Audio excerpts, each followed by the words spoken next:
सर्वसामान्यांचे साहेब आता आम्ही वाईट घेतले फार खुश आहे. टोल माफी झालीच पाहिजे. टोल माफी झालीच पाहिजे. आज पुणे बँगलोर रोडवर काँग्रेस पक्षाच्या वतीने आंदोलन चालू आहे.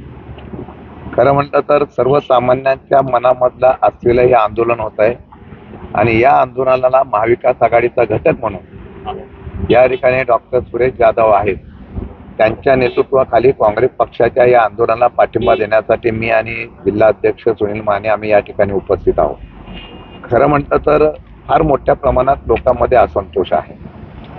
पुणे बँगलोर रोड बघितल्यानंतर या असलेल्या रोडवरचं काम बघितल्यानंतर ज्या प्रकारचे खड्डे अपघात फार मोठ्या प्रमाणात निकृष्ट दर्जाचं काम आणि प्रचंड प्रमाणात टोल वसुली वर्षानुवर्ष चालू आहे. आम्ही मागेही सांगितलं होतं की ह्याचा खर्च किती झाला त्याचा खर्चाचा आम्हाला पूर्णपणाने डाटा द्यावा आणि वर्षभरामध्ये किती वाहनं दिली त्या ॲव्हरेजवर किती वसुली झाली हे सुद्धा आम्हाला कळावं. अद्यापही कुठल्या प्रकारचं कळवलं गेलं नाही. ते म्हणतात इतके वर्ष आम्ही हा टोल दिलेला आहे त्या टोलप्रमाणे आम्ही वसुली करतो आणि दुर्दैव असं आहे की या टोलमध्ये सातत्याने वाढ होते. दरवर्षी या टोलमध्ये वाढ करण्याचा प्रयत्न होतो. राज्य सरकारने मध्यंतरीच्या काळामध्ये राज्य सरकारच्या अध्यापत्याखाली असलेली टोल माफी केली होती. टोल काढले होते.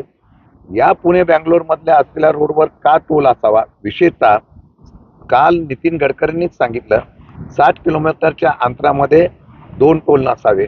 आमचं म्हणणं आहे की तासवडे ते आनेवाडी आणि आनेवाडी तो खेड शिवापूर या टोल नाक्याला बघितल्यानंतर खेड टोल नाके निघाले पाहिजे. पहिली मागणी आमची होती.